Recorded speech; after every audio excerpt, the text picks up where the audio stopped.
this video, we are going to start learning CSS along with our HTML. Now, if you got here and you haven't seen my last two videos about how to set up this professional web environment with a live reloading server, you're going to want to watch those. Those are in the description. So let's move forward here. CSS, again, stands for Cascading Style Sheets. So I made this basic web page here, but it has no style. It's just all default text, default layout, and I am zoomed in so it looks very big and it's easy for you guys to read. But we're going to want to add style to this right now, and we can do that with two, you guessed it, tags, because everything in HTML is a tag. So there's two tags we can use to get CSS style on our page. We can use a style tag, which will add CSS right here in the HTML document, right here in this index.html file. And the other tag, which we'll wait on for a little bit, is the link tag. The link tag allows us to move that CSS out of the HTML into its own file. And what's good about that is then any HTML page can bring that file in. So you can share all your styles across a bunch of different web pages. And that's what we want to do almost all of the time. But for now, to keep it easy, we're just going to add a style tag here. So now anything inside of this tag is not HTML. It's going to be CSS. So we're going to get in here, we're going to add what's called our first CSS rule. A rule consists of three things: a selector, and then you're going to do what's called curly braces. That's these funny little things right here, which you pretty much only use in coding. And then you have a property, and you have a value. And you can have a bunch of properties and values. Property 2, which there's no such thing as these, by the way, and give it another value. And then each thing is separated by a colon between property and value, and a semicolon. That's probably the weirdest thing there when you're learning CSS, is you're using these characters that you're not used to using all that often, the curly braces and then the colon and semicolon. So now that we know this is all CSS is, selectors with properties and values, we just have to know how to use them. Selectors are pretty easy. Just pick which element you want to target. So this is called targeting as well. I'm going to target every H1 on my page, and I'm going to start changing properties with different values. One property would be, hey, what color is that font? Right now it's by default black. Let's change that to red. You can actually use named colors for popular colors. And you can see when I hit save, I now have a red H1. Let's copy this and make our H2 a different color. Let's add another rule. Let's get a new selector here. And let's change that from red. And instead of typing a color, I can actually hover over it and actually use my color picker. You can see I'm picking an RGB color now. Let's pick something a little bit more, I don't know, brown. Doesn't really matter. Let's go gray. Gray is nice. I think, there we go. Got gray. Hit save.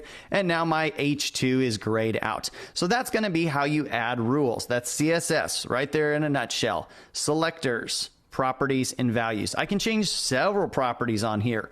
I can change the opacity to 0.5 and hit save, and now it becomes a little transparent, which just looks like a lighter gray. But if I had a background image on this web page, then that would be slightly transparent. So you can see I can add multiple rules there, and that's how you do that in CSS. So let's start changing some rules on our page here. Let's give our body a background color with background. So the body doesn't actually have a color to it because there's no text. It has a background property. Let's just go black so I can get a color picker here. And then I'll make it like a dark, trendy gray. Let's go ahead and save that. It's still a little too dark here. Let's change that a little bit more. Hover over that, get my color picker. There we go. So that's my page. Let's make this a less menacing color than red. How about something like a nice cheery blue? There we go. And then let's just make this a lighter color gray to stand out on that dark gray background. There we go. Let's also give this thing a font, because that font is killing me right now. So let's go font. And you can see, oh wow, CSS kind of helps me out here. It gives me font family, font display. It helps me see all these different things. I can just go font dash family, and then I can go Helvetica new. Look, it even tells me, hey, it looks like you're doing this rule here. That's kind of a popular rule. Arial, comma, Helvetica, comma, sans serif. I'll show you what that means here. Ah, that's looking much nicer. So what I've done here on the font family is I've added multiple fonts because I don't know exactly what fonts the user's computer is going to have installed. If I pick a font on my computer, that doesn't guarantee everybody else is going to have it. Now, these are some popular ones.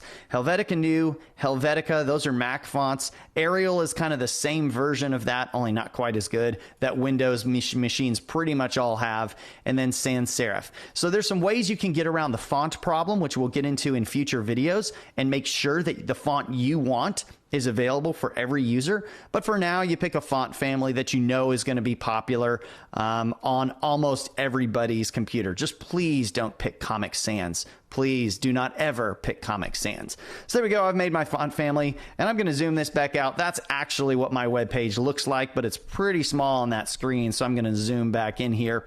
And also, I want my default color for my text to kind of be white because I don't want to have to change every paragraph in my whole web page. So let's go color white.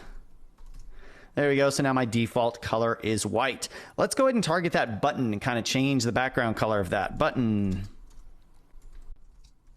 Let's make that gray. And you can see I've got my background color there. And let's give it a border of none. And now I have no border. That's excellent. And I also want to change the color on that as well to, I don't know, white.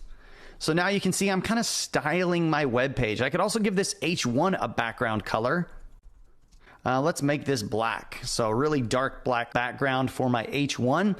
And that's kind of how we build the look and feel of a web page. That's using CSS rules. So from here, I'm going to give you one piece of homework, and then we're going to start building out an actual web page. From here on out, we're going to learn by building a complete website. The homework is, I want you to Google, because the number one skill you're going to learn as a web developer is how to Google and find an answer on your own. I want you to Google and find out how to give this rounded corners with CSS. I want you to find out how to make these corners rounded rectangle. So go ahead and do your homework, find out what CSS rule it takes to make these corners rounded rectangles, and let's start building out a whole website.